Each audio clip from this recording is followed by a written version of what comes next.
You know, many of us believe that justice should be meted out to those who deserve it and should be delivered as swiftly as possible. But Jesus actually taught his followers to give out grace.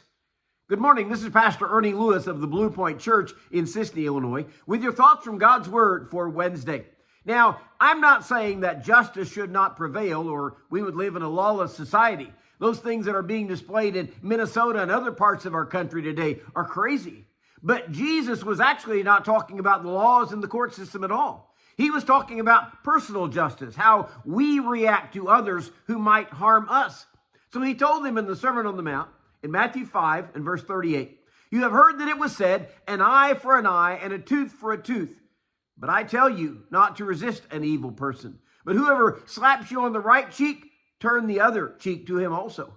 If anyone would sue you and take away your tunic, let him have your cloak also." You know, Jesus first quotes the Old Testament law from Exodus chapter 21, where the laws were given for his people in a new land concerning violence. He said, "But if harm follows, then you shall give a life for a life, an eye for an eye, a tooth for a tooth, a hand for a hand, a foot for a foot, burn for burn, wound for wound, stripe for stripe." Pretty well pointed out there, wasn't it?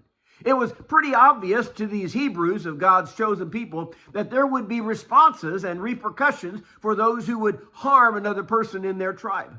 Since the Jews had grown up following the Old Testament law, they tried to carry these rules into their life now. The only problem was that the Roman law didn't really submit or succumb to their ways, and they had to adjust their system of rules to live by the Roman law. Besides the fact that Jesus was not promoting law, but grace for his followers. Those people who who still today quote, "an eye for an eye," they're missing Jesus' teachings altogether. You know, he first of all told his disciples not to resist an evil person. You know, it doesn't take very much to set some people off, and they'll just go berserk. And maybe you've seen those kind of people. Maybe you're even picturing that person in your mind right now. Jesus pointed out that you would not quell violence by claiming an eye for an eye to that person. Instead, he says, whoever slaps you on the right cheek, turn the other to him also. You know, in some cultures, that slap on the cheek was actually a call to battle, just the beginning of a rumble. So Jesus was pointing out to his followers, which, by the way, includes us today too, that we should not get into a fight with another person just because they want to fight. When he says here, resist the choice to square off and fight that evil person. Now, some have said, if he smites the right cheek and then he smites the other cheek, you only have two. So now you're still not allowed to go after him.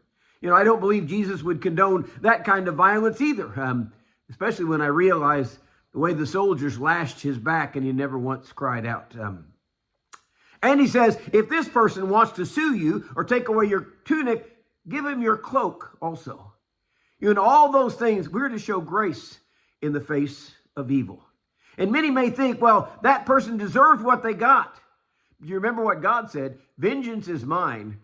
I will repay, saith the Lord. So when we try to conjure up a law to justify our actions, don't use an eye for an eye, okay? Instead, remember the law that Jesus gave. Love one another as I have loved you.